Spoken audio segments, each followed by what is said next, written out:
let's talk about prediction.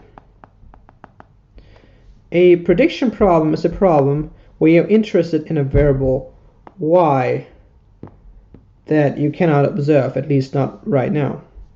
To give an example, suppose that y is wage at age 30.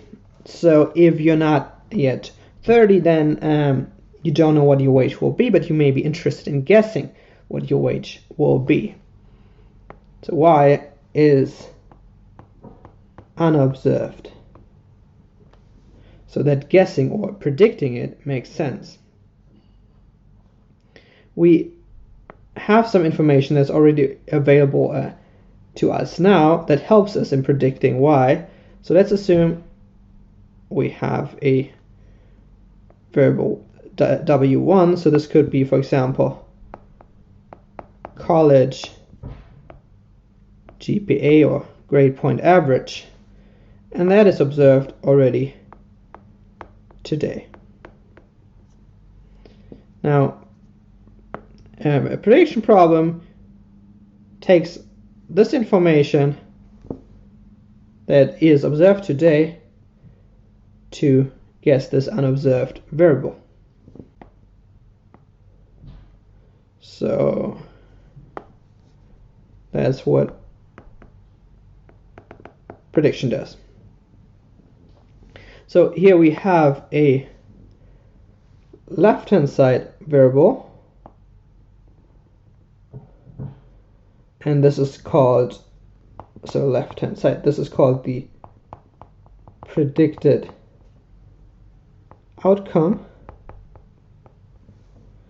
and we have a right-hand side, and here we have a variable that is called a predictor. Here we just have one, but we could have more than just one. And all of these are called predictors. This looks very similar to our regression problem in causal inference, so let's take a look at the differences between prediction and causal inference.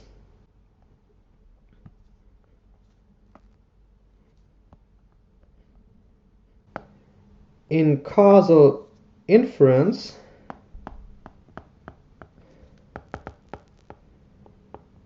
we were also thinking about a process where we go from a right-hand side to a left-hand side. The variable on the right-hand side was called a regressor, and the variable on the left-hand side was called the outcome variable, and there were no assumptions about observability. In causal inference, going from the right-hand side to the left-hand side is meant to capture the idea that the right-hand side has a causal effect on the left-hand side.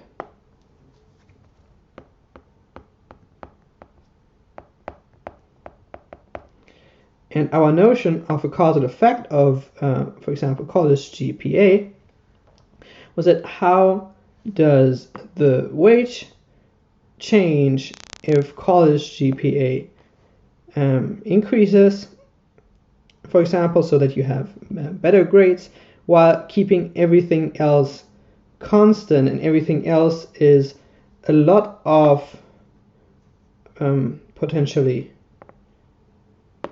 unobserved variables, W2, W3, and so on. The problem we faced in causal inference that a simple regression of y on W1 often does not keep those other variables constant. And that is a problem if our regressor is correlated with these other variables. Suppose W1 is correlated with W2. So W2 could be major, college major.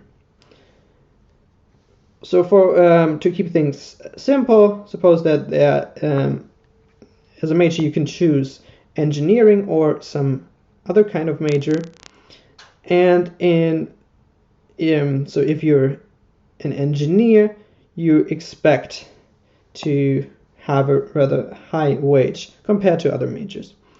Also, just for the purpose of this example, suppose that in engineering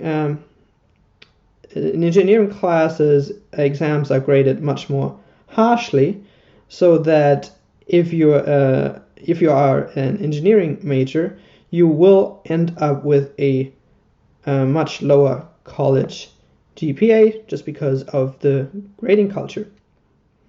Let's assume that the causal effect is positive, so that if you have a higher college GPA, you'll have a higher wage. That means if we compare two random people with different GPAs, so we have A and we have person B, and let's assume that they are both engineers. A has a lower GPA than B, so because of this causal effect here, we expect A to have a lower wage at age 30 than B, and what is operating here is this causal effect, and let me just indicate it by this arrow here. Going from A to B, we're not changing anything other than the GPA, so this is actually a ceteris paribus change. In reality, if we don't observe major, we cannot enforce this ceteris paribus change in a regression, and we actually don't know the major of A and B. So A and B could also be non-engineering majors. Because of the different grading cultures,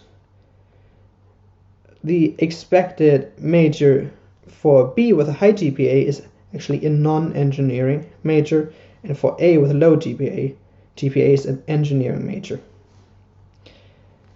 So if we compare these random people A and B with different GPAs, we're not moving horizontally in the direction of the ceteris paribus effect. Rather, we are moving diagonally, and we're changing the GPA and the probability of being an engineering major at the same time. So this is not a ceteris paribus change, and a simple regression of y on W1 does not estimate the causal effect of college GPA. What I've just described is, of course, the OV bias problem that we've already talked about. If we want to do causal inference, then OV bias makes this very hard. OV bias is bad if we want to do causal inference. Let's compare this to prediction. So for a prediction, we want to get as close as possible to y using information in W1. So suppose that we are forming our predictions based on linear regression, based on a simple linear regression of y on W1. So if W1 is picking up information in major or other variables that may be relevant, and if that helps us get closer to y, then we actually don't mind. That might actually be a good thing. So in prediction, OV bias is not a problem. It may actually be a good thing. Looking at OV bias is a great thing to see that causal inference and prediction are very different.